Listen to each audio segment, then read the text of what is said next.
Our interviewer is Caroline Daniel. Caroline is an award-winning journalist with the Financial Times and the editor of the Financial Times Weekend Edition.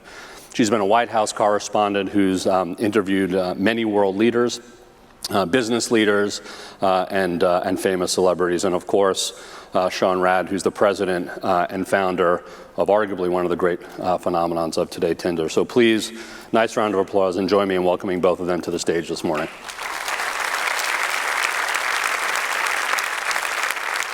By asking, how on earth did you get the idea of Tinder? I think meeting new people is a fundamental human need. It's something that we all desire to do on a daily basis, but it's very difficult. You're put in a position where you either have to, you see somebody that you want to meet, you either have to walk up to them and you might get rejected, or they might be with their group of their friends and you might be rude, interrupting them. So we sort of saw this all around us, that there's all these misconnections. There's all these opportunities to meet somebody and you couldn't. And that's where Tinder was born. It was this idea that we can use technology, use our phones to make the way we interface in the real world more efficient.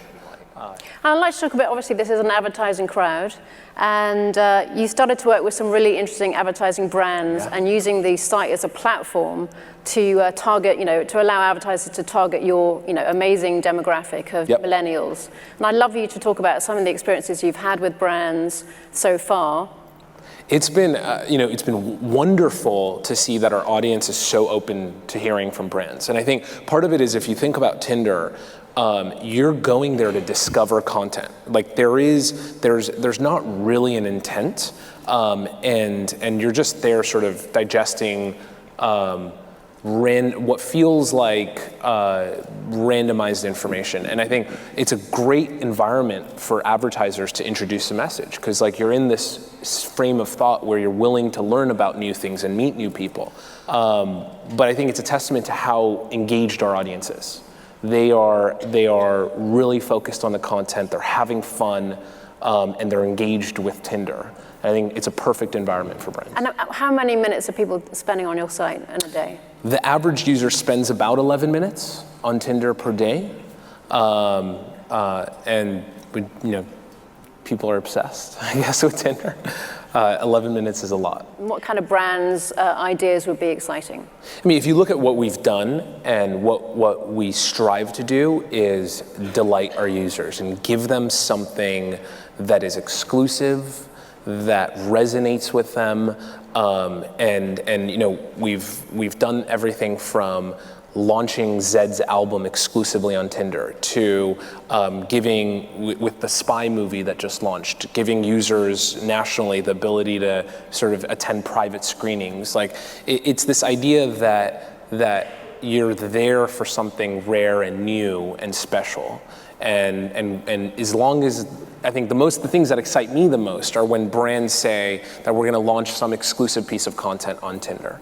And I think that's the most rewarding for the users as well. There's some criticism of Tinder for being a bit superficial, that you're allowing people to make decisions purely on a few images. I wonder if you can just talk about whether that's true. Yeah, I think who we are, especially nowadays as humans, is we have this ability to pick up so many nuances in photos. We're a lot smarter than we give ourselves credit for.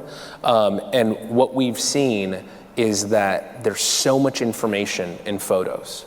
And especially the photos that I choose to express who I am and the way I curate myself, that you actually can get a better first impression on Tinder than you can in the real world, because there's more information to go off of.